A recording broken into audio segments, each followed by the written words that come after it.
essa noite. Nós vamos começar com uma oração.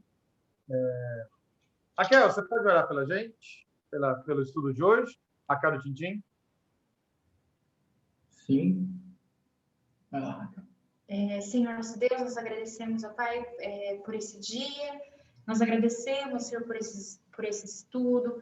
Eu peço mesmo que o Senhor esteja falando conosco, o Senhor revela mesmo a Tua palavra mais para nós, Senhor, que essa palavra também não venha a ser apenas um ouvir, ó Pai, mas que a gente possa estar praticando, meditando mesmo, Senhor, do que a gente for aprender, ó Pai, nessa noite.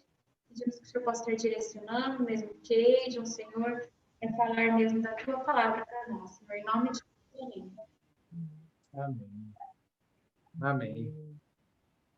Muito obrigado. Então, vamos começar nosso estudo de Romanos, capítulo 2, terminar, na verdade, no capítulo 2, e iniciar o capítulo 3.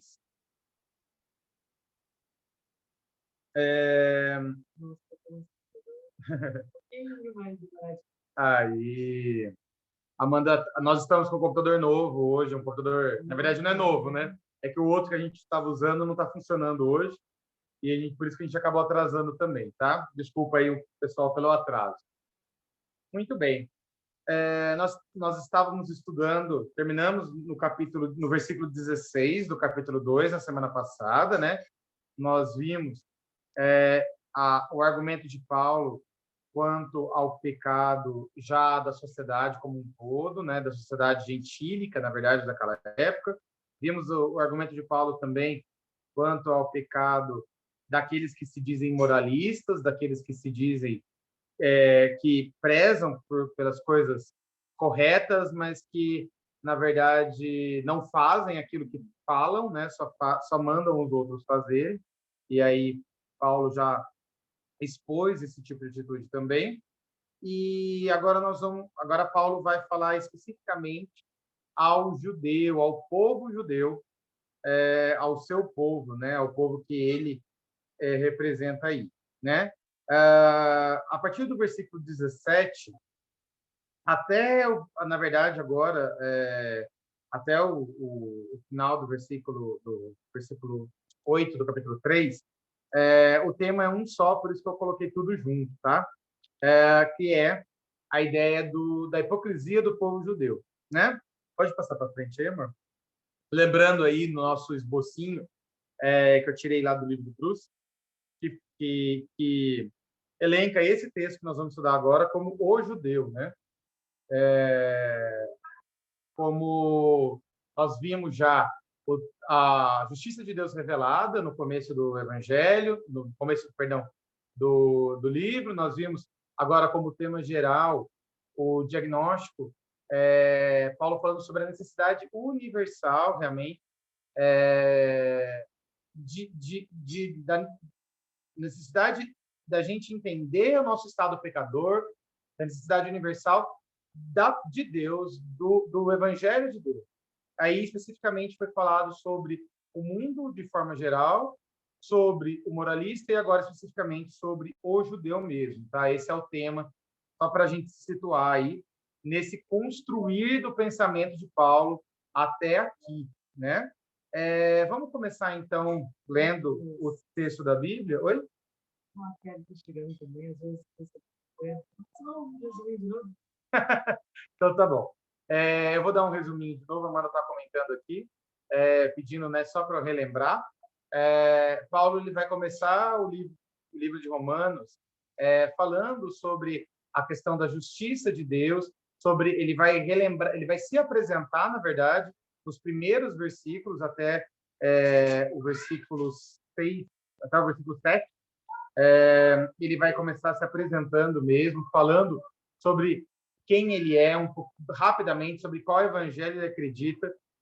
Depois Paulo vai falar sobre Roma mesmo, sobre a sua vontade de ir até Roma, sobre o que ele tem ouvido daquele povo de Roma, né? Roma, lembrando que era um lugar muito importante para o Império, era a capital do Império.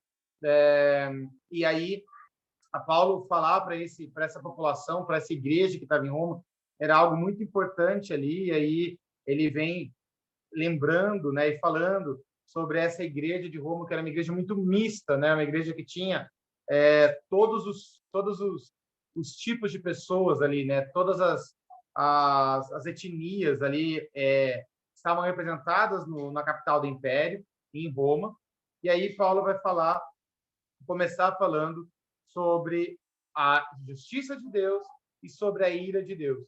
Que Deus, ele mostra a sua justiça aplicando a sua ira ao pecado, aplicando a sua ira àquilo que não está de acordo com a sua vontade, né? Então Paulo vai mostrar isso para a gente, e aí ele vai falar sobre, de modo geral, sobre as coisas que as pessoas, né, que estão fazendo, que manifestam essa ira, para que depois se apresente a justiça de Deus. E aí a que a gente vai entender nesse processo de Paulo a necessidade de Deus, a necessidade de nós encontrarmos, de nós termos o Evangelho, né? Paulo, na verdade, ele está apresentando para a gente esse raciocínio do Evangelho. Nós vimos, né, como eu falei, o Paulo apresentando que o mundo todo, a gente olhar para o mundo todo, o mundo ele está perdido porque ele tem atitudes extremamente contrárias à vontade de Deus, atitudes que estão totalmente fora daquilo que a humanidade foi criada, né? A gente viu isso, perversão, imoralidade, injustiças que a gente vê na sociedade. Paulo apresenta isso para a gente. Depois Paulo vai falar sobre aquelas pessoas que prezam porque as coisas sejam corretas, que são os moralistas, que tentam fazer a sociedade caminhar bem, mas na verdade Paulo vai mostrar que eles não praticam aquilo que eles falam, né? Eles falam para não se cometer o mal, mas eles cometem o mal, eles também pecam. E aí nós vamos entrar nesse versículo 17, sobre Paulo falando sobre o povo judeu. Eu vou deixar o texto mesmo falar por si, porque eu acho que o texto é bem explicativo aí. Nós vamos começar a ler a partir do verso 17. Eu queria só convidar vocês para todo mundo acompanhar na sua Bíblia, do 17 até o 3:8. Eu vou ler de forma contínua, depois a gente vai fazendo da mesma forma, tá? Estudando versículo por versículo. Eu vou começar a leitura na minha versão. Mas, se você diz que é judeu, confia na lei e se gloria em Deus. Se você conhece a vontade de Deus e aprova as coisas excelentes, sendo instruído na lei, se você está convencido de que é guia dos cegos, luz dos que se encontram em trevas, instrutor de insensatos, mestre de crianças, tendo na lei a forma da sabedoria e da verdade, você, pois, que ensina os outros, não ensina a si mesmo? Você que prega que não se deve roubar, rouba? Você que diz que não se deve cometer adultério, adultera? Você que detesta ídolos, rouba os templos? Você que se gloria na lei, desonra a Deus pela transgressão da lei? Pois, como está escrito, o nome de Deus é blasfemado entre os gentios por causa de vocês. A circuncisão tem valor se você pratica a lei. Mas se você é transgressor da lei, a sua circuncisão já se tornou incircuncisão. Portanto, se a incircuncisão observa os preceitos da lei, não será essa incircuncisão considerada como circuncisão? E se aquele que é incircunciso por natureza cumpre a lei, certamente ele julgará você, que embora tenha a letra da lei e a circuncisão, é transgressor da lei, porque não é judeu quem o é apenas exteriormente, nem é circuncisão a que é somente na carne, porém judeu é aquele que o é interiormente. Circuncisão é a do coração pelo Espírito, não segundo a letra, cujo louvor não procede dos seres humanos, mas de Deus. Qual é, então, a vantagem do judeu? Ou qual é a utilidade da circuncisão? Muita, sobre todos os aspectos, principalmente porque os judeus foram confiados, porque aos judeus, desculpa, foram confiados os oráculos de Deus. E então, se alguns não creram, será que a incredulidade deles anulará a fidelidade de Deus? De modo nenhum. Seja Deus verdadeiro e todo ser humano mentiroso, como está escrito, para que sejas justificados nas suas palavras e venha vencer quando fores julgados. Mas se a nossa injustiça evidencia a justiça de Deus, que diremos? Seria Deus injusto por aplicar a sua ira? Falo em termos humanos. É claro que não. Do contrário, como Deus julgará o mundo? E se a minha mentira faz com que aumente a verdade de Deus para a sua glória, por que ainda sou condenado como pecador? E por que não dizemos, como alguns caluniosamente afirmam, que o fazemos, pratiquemos o que é mal, para que nos venha o que é bom? A condenação destes é justa. Muito bem. Qual visão geral assim que vocês têm sobre esse texto? Queria, se alguém quiser comentar aí alguma coisa. Qual a primeira impressão que passa esse texto? Alguém queria comentar alguma coisa? Pode abrir o microfone aí e comentar. Eu acho assim que eu vi assim que só judeus, só ser judeu não basta, né? E que assim, não sei exatamente, mas se eles achavam que só por você ser judeu você era salvo, ele meio que argumenta assim que judeu é aquele que é do coração, né? Aquele que segue a lei, é mais judeu do que você que, tipo, de fato é judeu. Mas a segunda parte, principalmente o capítulo 3, eu achei mais difícil de entender, assim, só numa primeira leitura. Não, mas é isso mesmo. É isso aí, Raquel. Ele vai redefinir o que é judeu. Ele vai mudar a percepção do que é ser judeu. E Paulo, ele tem muita propriedade em falar dessa forma, em falar isso. A gente vai ver, na verdade, ele vai falar no capítulo 9, 10 e 11 muito mais coisas sobre o judeu, do livro de Romanos aí, né? Mas ele dá aqui um insight, aqui ele dá um panorama para a gente. Primeiro que ele mostra muito bem, né? Ele sabe muito bem de que povo ele está falando, ele conhece esse povo, e ele fala com muita propriedade sobre esse povo. E a gente vai ver exatamente isso, Raquel, que o povo judeu tinha essa percepção de que só ser judeu já era suficiente. E aí Paulo vai mudar um pouquinho essa percepção. Muito bem. Eu vou comentar aqui da mesma forma que a gente estava fazendo antes, e aí eu separei esses primeiros 4 versículos como a autopercepção do judeu. Ou seja, como que o judeu se vê, né? A Paula já começa, né? Você que se diz judeu, né? Você que eu estou falando para o judeu, para aquele que se considera um judeu. Aqui ele já começa falando contra o orgulho daquele povo que seria o povo escolhido, o povo separado. Aquele que se diz judeu, geralmente é aquele que tem esse orgulho de ser do povo judeu. Porque nessa época, pessoal, a gente tem que lembrar que o povo judeu já tinha passado por todo aquele problema de ir para o exílio, de voltar do exílio. Então, o povo judeu mesmo, ele não era só aquele povo que vivia na Judéia, né? Já tinha se misturado, já tinha se espalhado por várias regiões. A gente vai ver que tinha sinagogas em vários lugares, né, ali do Império Romano, e é exatamente esse povo que se dispersou na época do exílio, depois na época da conquista do Império.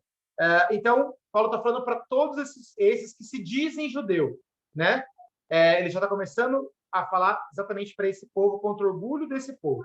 E aí ele vai colocar, pessoal, 8 verbos aí, 8 coisas, né, que o judeu tem percepções sobre si mesmo, tá?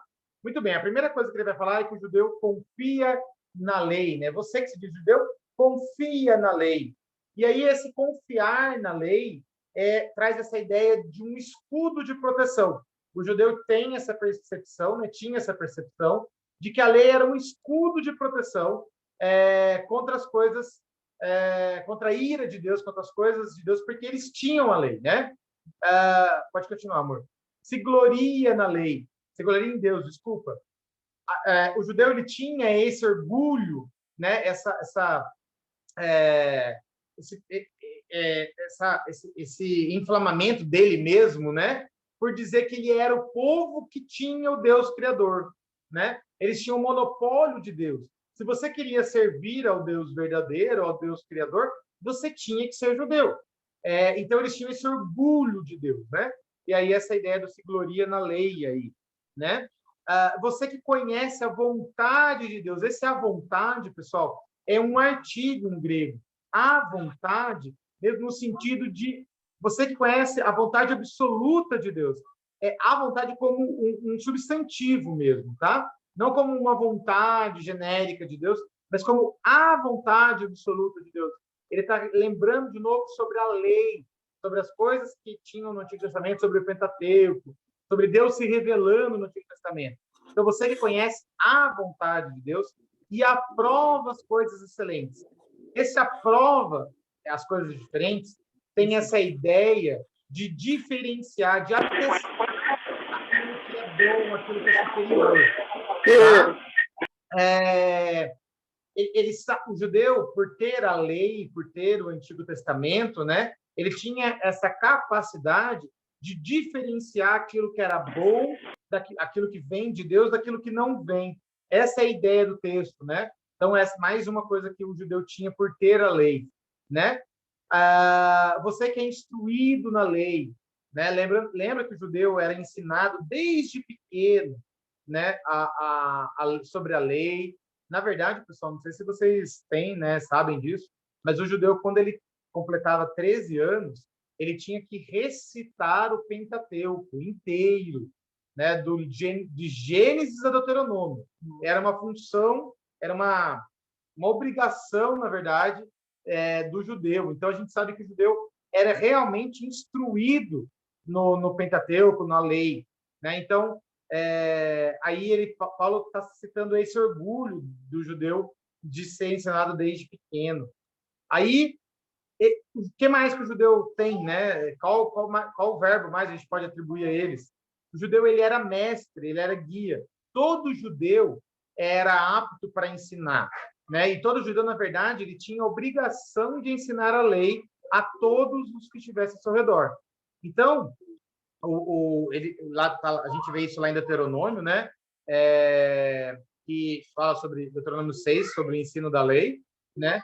E aí a gente vê que o judeu tinha realmente essa percepção de ensinar a lei, né?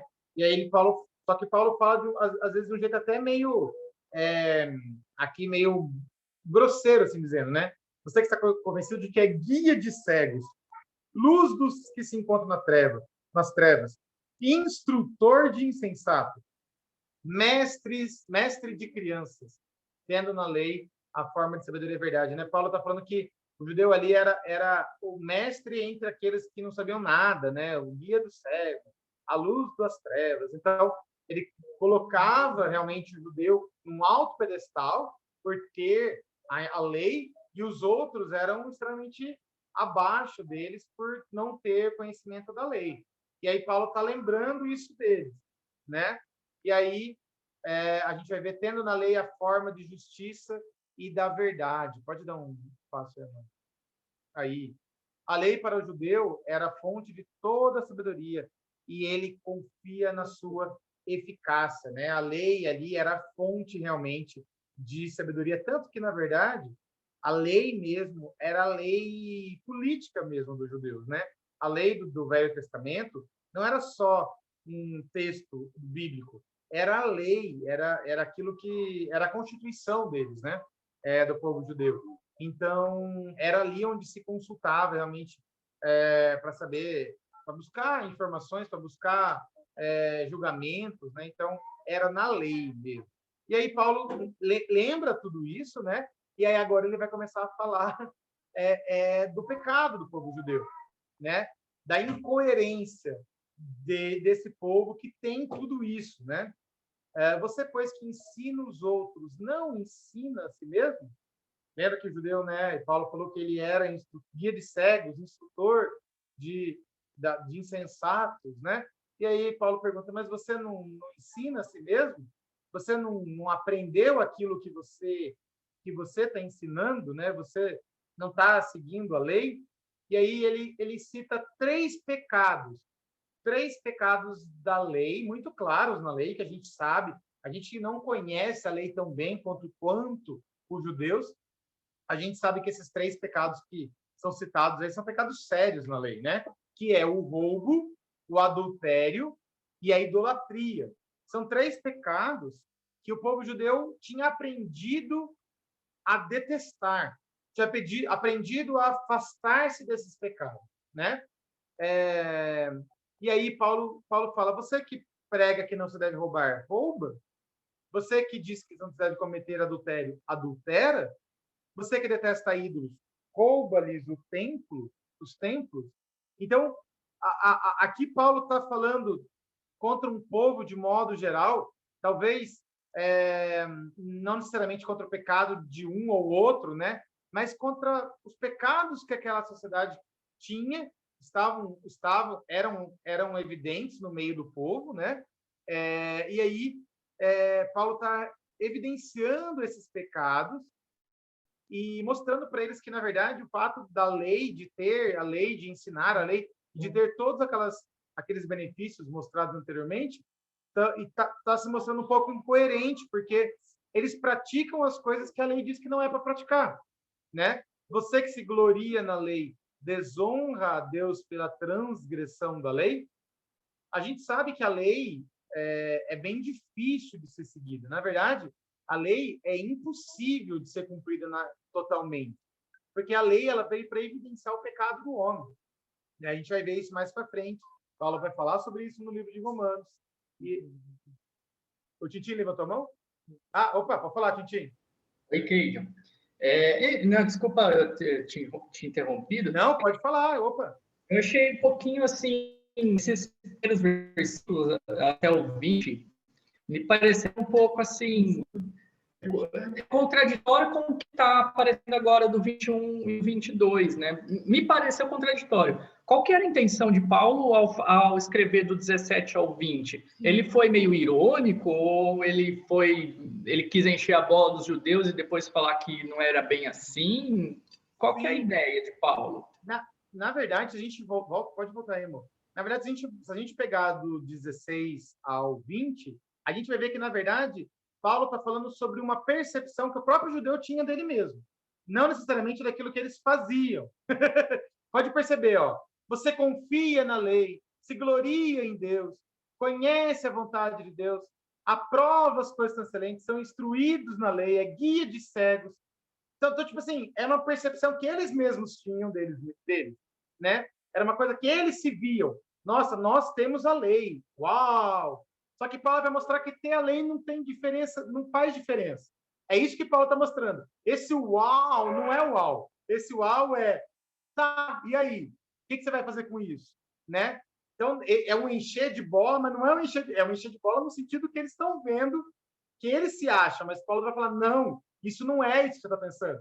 É mais ou menos uma pessoa, talvez, hoje, sei lá, alguém que é muito letrado academicamente, mas que na prática acaba não sabendo nada.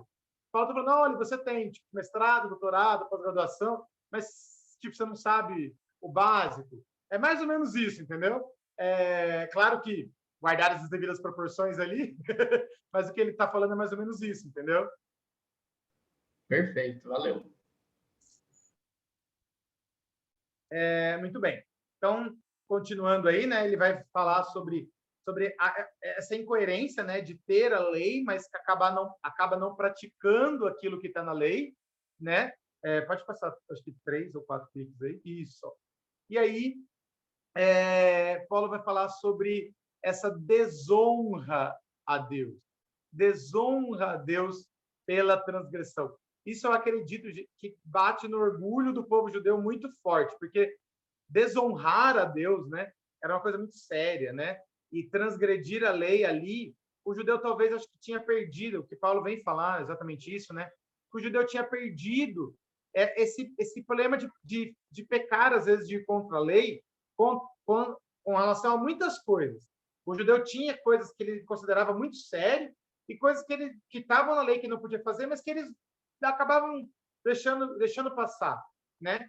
E aí a Paulo vai falar que ele desonra a lei, desonra a Deus pela transgressão da lei. E aí um termo até mais forte. Paulo vai falar que eles blasfemam.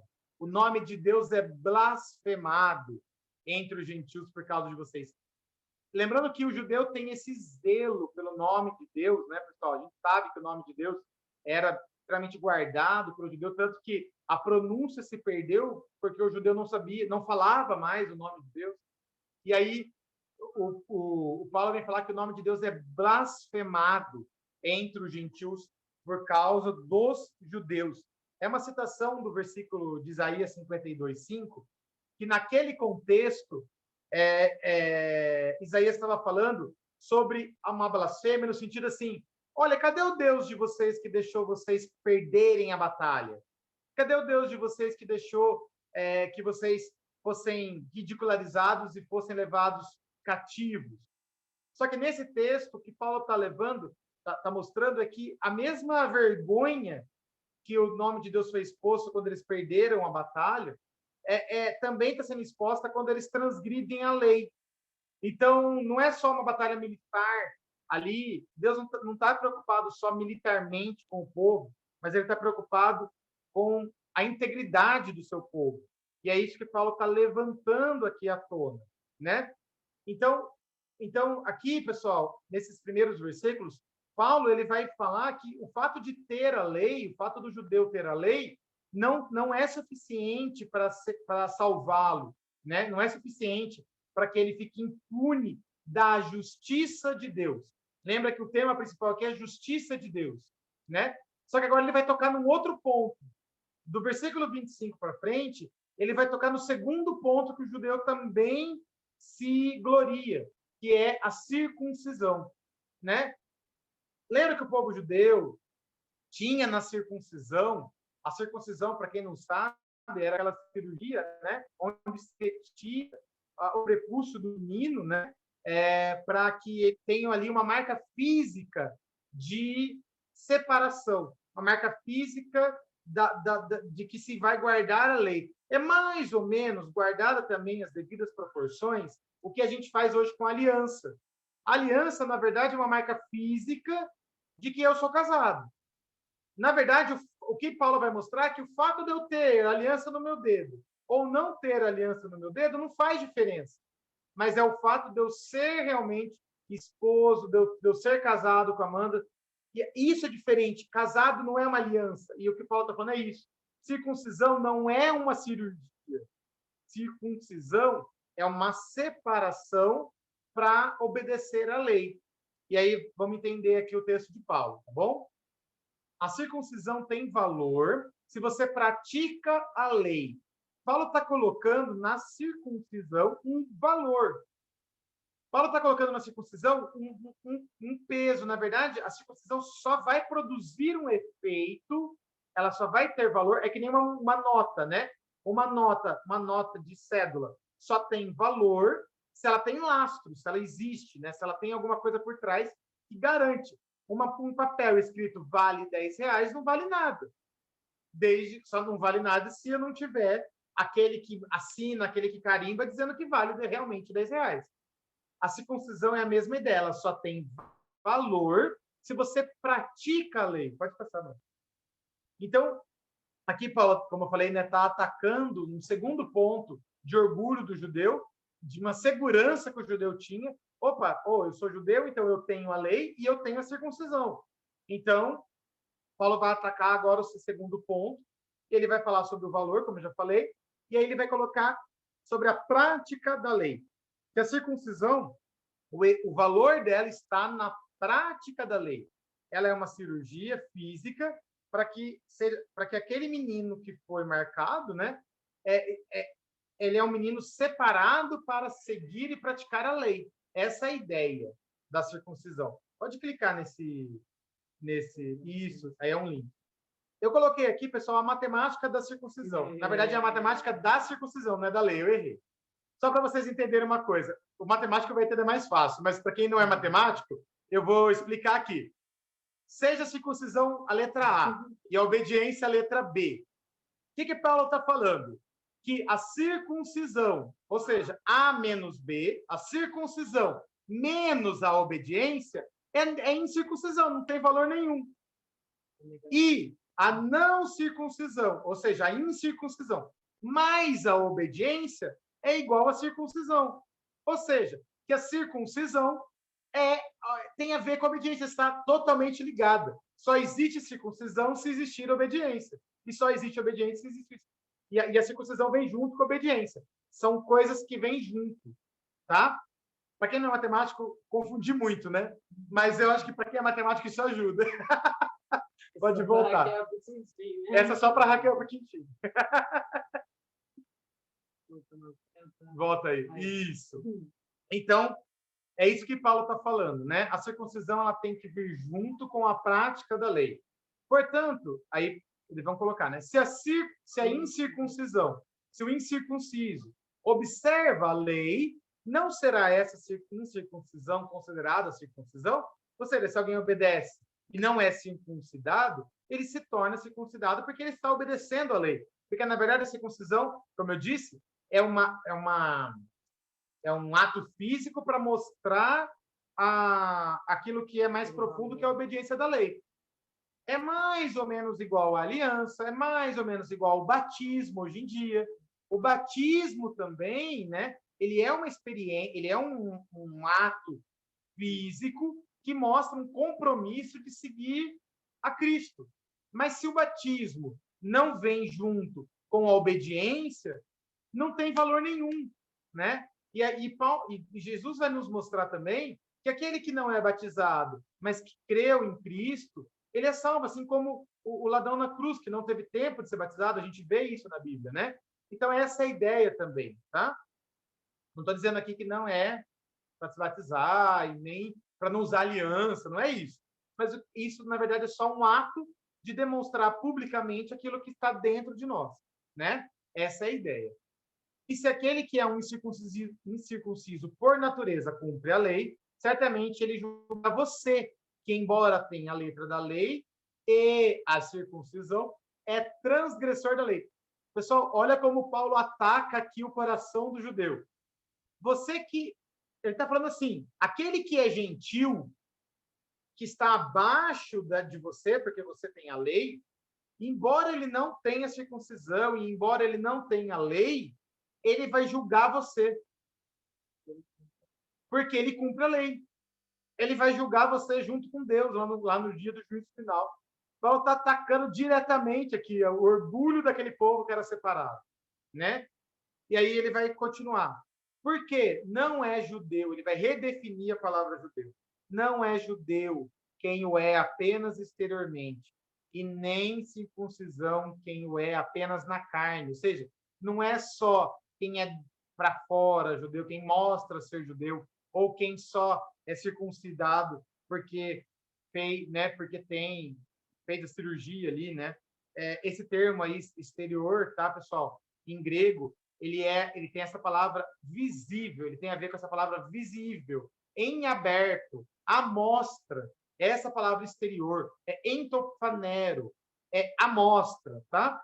Já ele vai falar agora quem é judeu é aquele que o é interiormente, entocripto, é em segredo, é escondido, tá?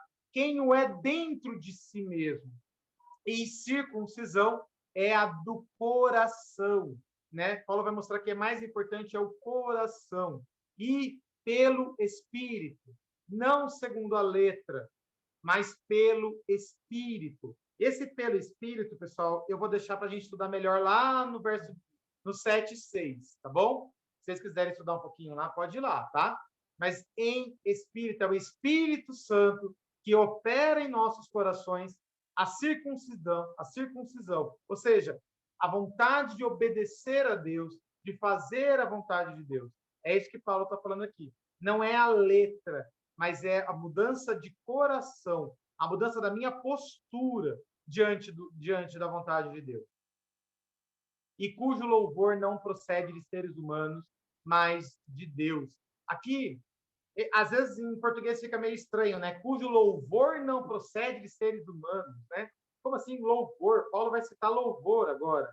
Mas essa palavra louvor era muito ligada, o povo judeu sabia muito bem o que significava. Porque Judá, em hebraico, significa louvor. Quando Paulo fala louvor, ele está falando Judá. Ele está falando cujo nome judeu não procede de seres humanos, mas de Deus, né? Esse nome judeu, né? Essa terminologia judeu não vem de você ter nascido ou você morar na Judéia ou ter nascido de judeus, mas vem de Deus, é de obedecer a Deus, né? cujo louvor não procede de seres humanos, mas de Deus. Muito bem. Alguma pergunta até aqui? Não? Região, vou Vai lá. fazer um comentário que eu estava conversando com a Raquel aqui agora. Pode falar? Pensando por esse lado, assim, eu questionei, né? Então, a circuncisão, a cirurgia não servia para nada. Qual era a intenção disso colocado por Deus? Mas assim, tinha sua importância, né? Porque a gente lembra até do episódio lá que acho que a Moisés, né? Não tinha circuncidado os filhos e aí Deus ia matar ele, né? Quando ele estava, acho que retornando para o Egito. Não, do Egito. Uhum. Do Egito? Ah, não, pro Egito, Pro Egito, verdade. pro Egito. E assim, aí depois a Raquel comentou, né, que havia uma identidade toda, não só essa questão da cirurgia, para o povo judeu, né? Talvez estivesse atrelado a isso, né? O que você Sim. acha? Sim. Na verdade, o Paulo está falando exatamente essa quebra da identidade desse povo, né? Que ele está, a partir daqui, no Antigo Testamento, a circuncisão era uma ordenança da lei mesmo. Quem não fosse circuncidado não estava cumprindo a lei, né? Mas essa lei de circuncidar quando criança, né, tinha até uma data. Se eu não estou enganado, era criança de 8 dias que tinha que ser circuncidado. Se você não circuncidasse por 8 dias, você não era um bom pai judeu ou uma boa mãe judia. Tinha que ser observado. Lembra lá em Timóteo, Paulo vai circuncidar Timóteo também, bem depois, né? Na verdade, o que ele está falando, na verdade, porque o povo judeu, ele entendia, ele via que eram judeus aqueles que eram circuncidados, e os outros não eram, porque os outros não praticavam a lei corretamente. Isso se acentuou muito também, pessoal, com a separação do reino de Israel, do norte e do sul. O reino do norte parou de circuncidar crianças, que viraram os samaritanos. Então, era um povo fisicamente muito parecido, mas que não se circuncidava mais. Entendeu? E aí o povo ali do sul era o povo que se mantinha ali com a circuncisão. Então, era realmente uma identidade. Mas o que Paulo está falando, ele está redefinindo essa identidade judeu, falando que é exterior agora, que é interior, desculpa, que não é só para fora, mas que é interior. Por quê? Porque agora o evangelho vai abraçar o mundo todo, né? É isso que Paulo depois vai colocar. Pode falar, Raquel. Não, é que você falou assim, tipo, que o norte não se circuncidou, e eles totalmente se perderam, né? Tipo não existe, né? Judeus de outras tribos que não sejam de Judá e os levitas e os benjamitas, né? Não tem, só tem esses, o resto se perdeu, não tem mais, né? Tipo, não. Virou... Não, na verdade, judeu, até a palavra judeu eram até então, né, antigamente, eram os israelitas. E a gente vai ver que esse termo se fechou mais e virou judeu por conta exatamente da tribo que se manteve fiel à lei, ser só a tribo que morava ali na região da Judéia, né? Que eram a tribo de Benjamim e a tribo dos judeus mesmo, de Judá. Então a gente vai ver que as outras tribos realmente se perderam e são os samaritanos, que a gente vê na época de Jesus, né? Essa briga tão grande contra os samaritanos, esse povo, né? Que tem o mesmo pai, que vem de Israel, né? Da mesma descendência, e que eles brigam entre si, né? Muito bem. E aí agora Paulo vai começar o capítulo 3, né? Nós terminamos o capítulo 2. E no capítulo 3, pessoal, Paulo vai começar usando uma diatribe. Desculpa essa palavra, eu não sei a pronúncia correta dela. Que é, na verdade, uma exposição meio que de um debate entre ele mesmo. Um debate com ele mesmo, tá? Ele antecipa uma discussão ali, um debate, colocando argumentos contra e argumentos a favor, sabe? Ele vai falar, né? A gente vai perceber isso no texto. E ele vai começar com algumas objeções. E a primeira objeção que alguém... Aí, pessoal, alguém pode já ter feito essa objeção para ele, ou pode ser alguma coisa que ele mesmo, né, pensou de objeção, tá? A gente não sabe. Mas, provavelmente, aí, ele pregava muito para o judeu, né? Então, provavelmente, alguém já falou essas coisas para ele e ele já antecipou essas objeções. Qual é a primeira objeção que ele coloca aí?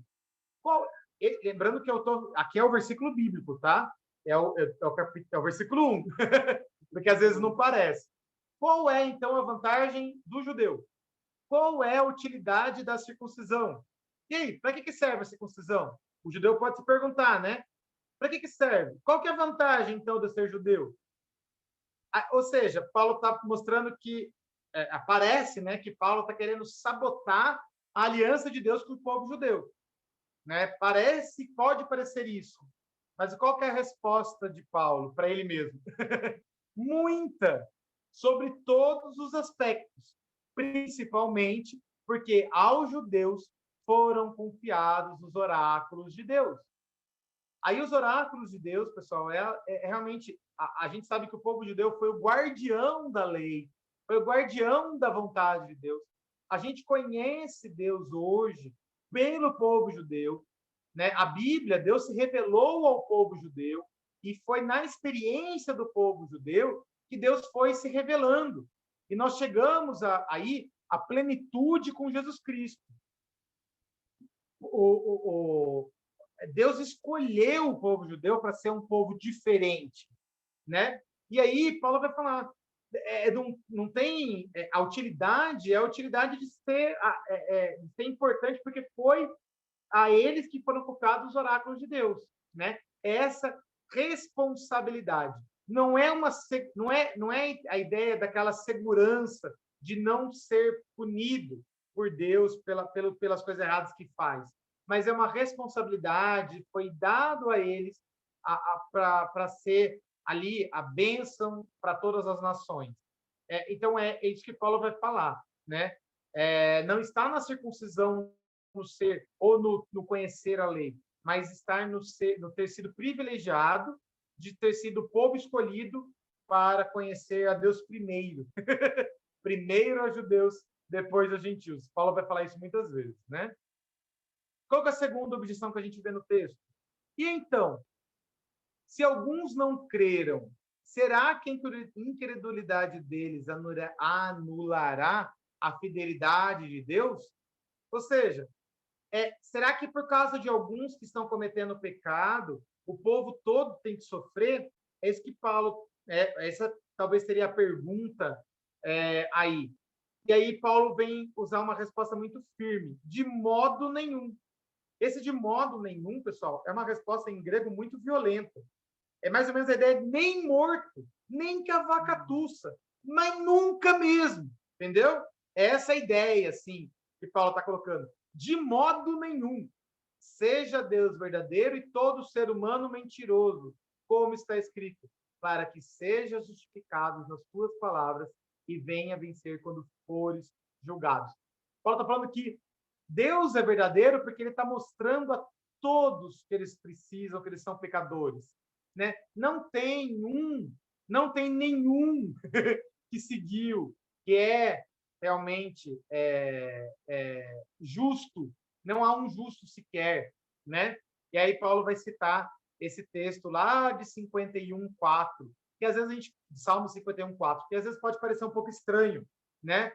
A primeiro momento, mas o que Paulo está falando é que a fidelidade de Deus ela vem primeiro do que a nossa todo mundo pode ser mentiroso, mas Deus continua sendo o Deus verdadeiro. E esse Salmo 51:4, se a gente for lá ver, é aquele Salmo de Davi, quando ele peca contra Deus, e ele cita esse texto lá. Vamos abrir a Bíblia, porque é muito bonito esse Salmo, rapidinho. Salmo 51:4. Eu vou ler os primeiros 4 versículos para vocês lembrarem dele. Diz assim: compadece-te de mim, ó Deus, segundo a tua benignidade, e segundo a multidão das tuas misericórdias, apaga as minhas transgressões, lava-me completamente da minha iniquidade, purifica-me do meu pecado, pois eu conheço as minhas transgressões e o meu pecado está sempre diante de mim. Pequei contra ti somente, e fiz o que é mal aos teus olhos. Aí é o texto que ele vai colocar. de maneira que serás tido por justo no teu falar e puro no teu julgar.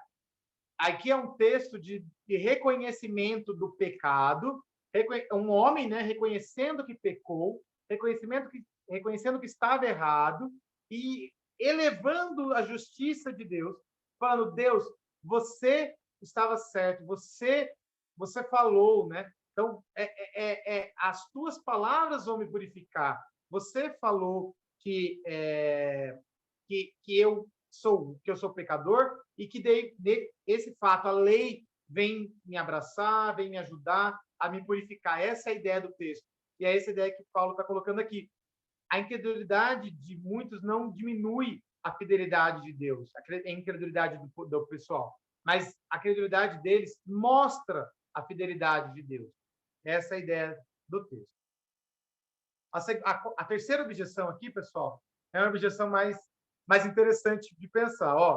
Mas, se a nossa injustiça evidencia a justiça de Deus, que diremos? Seria Deus injusto por aplicar a sua ira? Aí Paulo já coloca: falo em termos humanos. Ele dá um adendo aqui, né? Falo em termos humanos. É claro que não. Do contrário, como Deus julgará o mundo? Pode explicar aí. O que Paulo parece aqui que Paulo está contradizendo a justiça de Deus? Por que ele está contradizendo a justiça de Deus? Aqui, gente, está presente aquela ideia, uma ideia de que o juiz que julga um criminoso extremamente injusto, um criminoso extremamente mau, ele mostra mais justiça, né? Quando a gente vê, sei lá, alguém que matou muitas pessoas, confessou que matou muitas pessoas, é um assassino mesmo, e aí a gente vê um juiz punindo esse assassino. Nos parece que esse juiz é muito justo. Uau! Um juiz justo punindo um criminoso. Então, dessa forma, não seria melhor a gente ter... Então, se a gente quer ter juízes mais justos, vamos aumentar o grau de maldade dos criminosos. É esse raciocínio que está aqui. Entenderam? Quanto pior foram os criminosos, mais justo vai parecer o juiz. Certo? Então, já que Deus é justo, vamos aumentar o grau de maldade dos criminosos para que a justiça de Deus se evidencie mais e mais. Mas não é essa a ideia. Isso aqui é claro que não. Paulo vai falar, claro que não. Né? Deus julgará o mundo. Como Deus é justo, ele julgará o mundo. Né? Só para... Vou ler aqui o que eu escrevi, né? Só para ficar mais claro. Aqui está presente a ideia de quanto mais injusto for o criminoso, mais justo o juiz parece ser. Mais uma vez, Paulo nega categoricamente o argumento. Né? É claro que não. Impugnar a justiça de Deus seria subestimar a sua competência para julgar e, dessa forma, demonstrar quão absurdo era a pergunta original. A justiça, o pecado, a injustiça, ela não evidencia mais a justiça de Deus, porque Deus já é justo. Deus já é puro e perfeito, a gente sabe disso.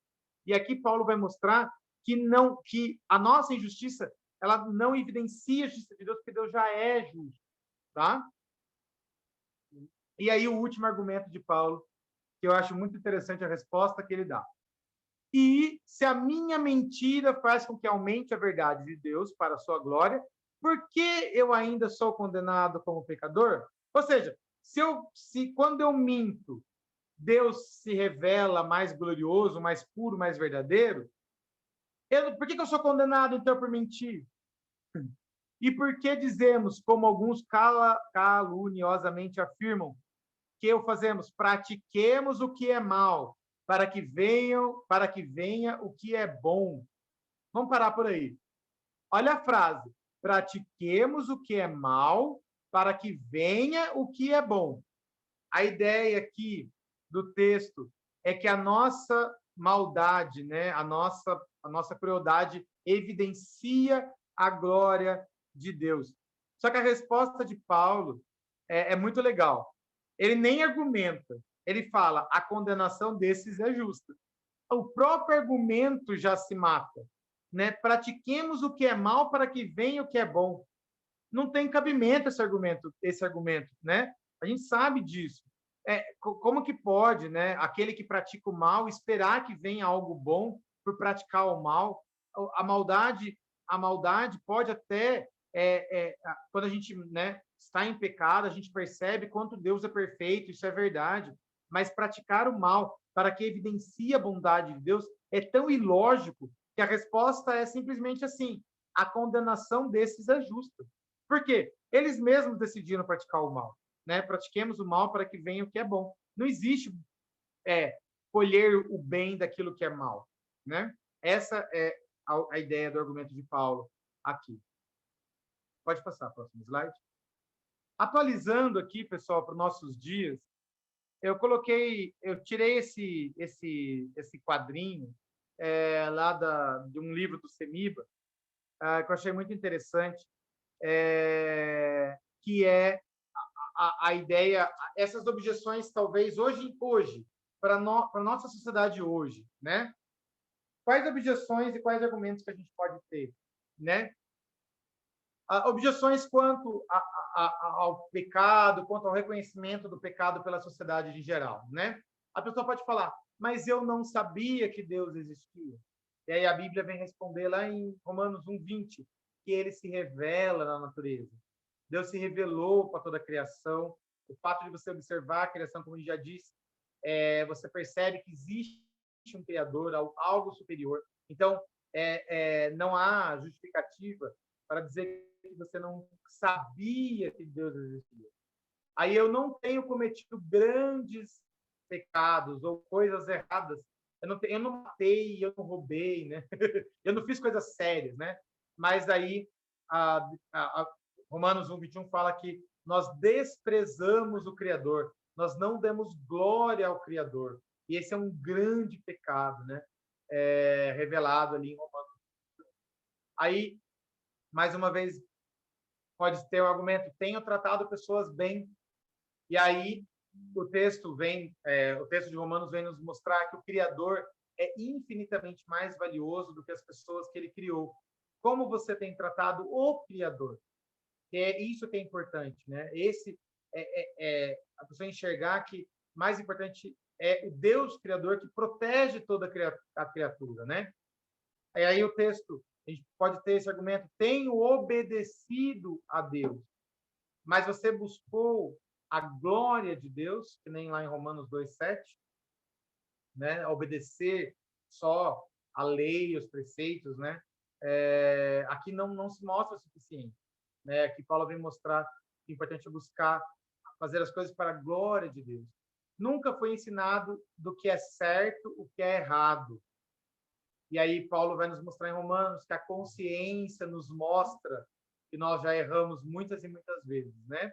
2:14 fala sobre a nossa consciência, né? A consciência é um alerta colocado em nós por Deus para nos mostrar aquilo que é certo, aquilo que é errado, né? Lembrando que só a consciência também ela pode ser moldada pela cultura, né? Mas a gente já falou sobre isso. Mas a consciência é esse alerta de que, se a gente parar para pensar, a gente vê quantas coisas erradas a gente já fez. Mas eu fui criado na igreja e nunca discordei com o que a igreja ensina. E aí o texto agora vem nos ensinar. E não adianta só ouvir, tem que praticar. Não adianta ser ouvinte. E é a mesma ideia. Mas eu tenho um ministério na igreja. E aí não adianta ensinar os outros, tem que praticar. Mas eu fui batizado. Não tem valor nenhum se você não muda o seu coração, não muda o seu jeito de agir, né? Mas Deus é bom e prometeu salvação. Deus é amor.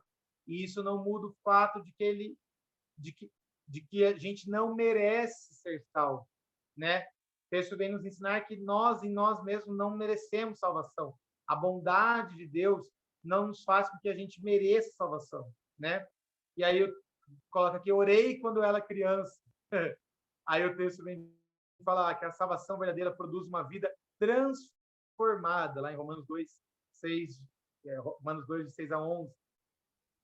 Não existe certo e errado.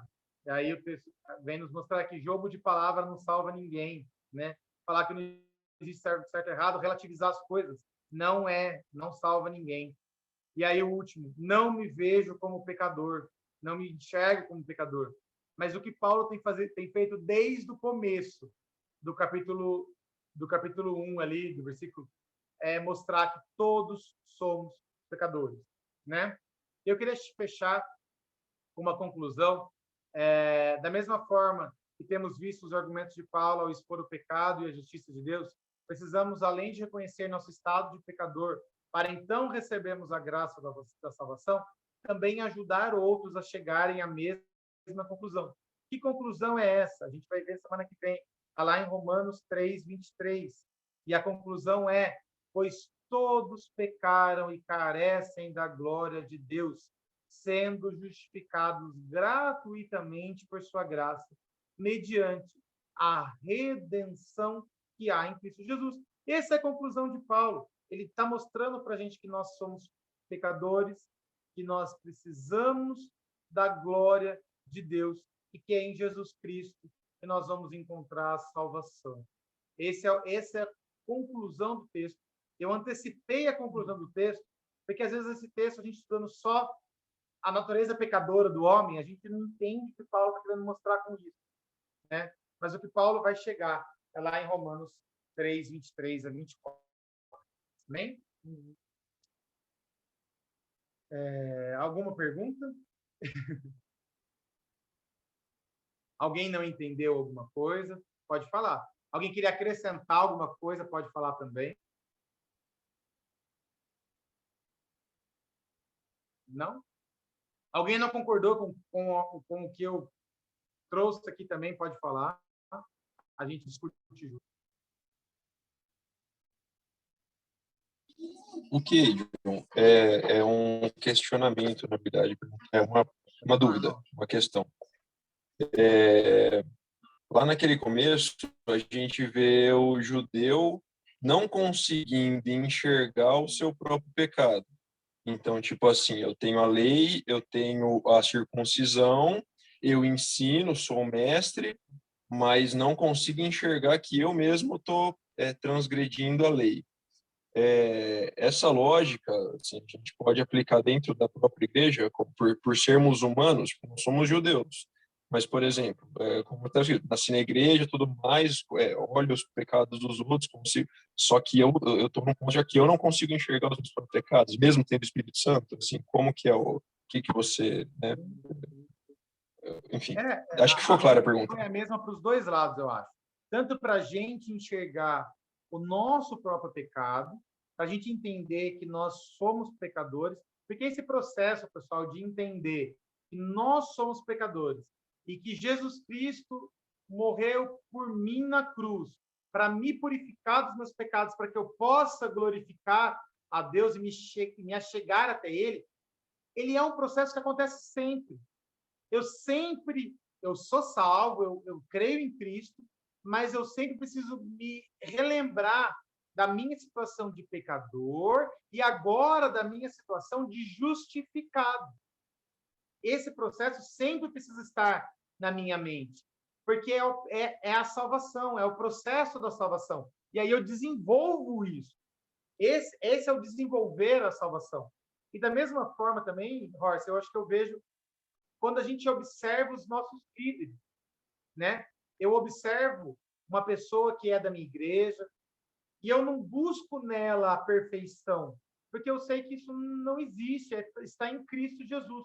Eu busco, sim, o brilhar de Cristo na vida dela, mas eu não busco a perfeição. Eu sei que ela é sujeita a erros, eu sei que ela é sujeita a pecado, e eu sei que as coisas que ela faz muitas vezes podem ser erradas, mas isso não a anula, isso não a torna menos menos cristão, não, porque todos nós somos. A igreja, na verdade, ela é um lugar de gente que precisa de salvação, precisa de Cristo. Ela é, por natureza, esse lugar. Pessoas que reconhecem que são pecadoras, né? E aí a gente está todo mundo junto, todo mundo no mesmo barco, crescendo junto. Então, quando eu enxergo as outras pessoas como passíveis de falhar, passíveis de erro, na verdade, eu estou ajudando também a fortalecer a igreja. Porque se todo mundo se enxergar assim, a gente consegue caminhar junto de modo melhor. Todo mundo se ajudando, todo mundo indo para o mesmo caminho. Eu, pelo menos, enxergo assim também. Legal. Ele é um livro muito interessante nesse sentido, né, de ser bem cristocêntrico, bem voltado mesmo para a graça, tipo, o reconhecimento total de todos nós como pecadores nivelados por baixo e que carecem mesmo da glória de Deus, né? É bem forte isso em Romanos, né? É um panorama da psicologia assim, ele mostra quem é o homem mesmo, né? Ele revela a quem é o homem. Eu acho que o texto de Paulo aqui em Romanos, ele é um texto, talvez um tratado psicológico da humanidade para se reconhecer e para refletir sobre si mesmo. É um chamado ali para isso. E aí só que ele vai colocando também, né, a resposta, né? Ele não só mostra a nossa situação, mas ele coloca o caminho, né? Que a gente vai ver ali no versículo, no final do capítulo 3 agora, ele já vai mostrar o caminho, que é a justificação pela fé em Cristo Jesus, que é o texto da semana que vem, se Deus quiser.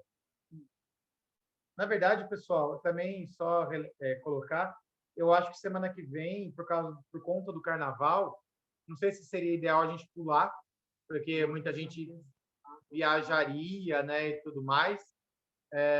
A gente talvez pularia, ou deixaria assim. Não pular carnaval, mas pular o texto. O que é, Titinho? Nada, não. Acho que por nós, não sei, tanto faz. A gente não vai viajar, nem pular carnaval. Tá bom.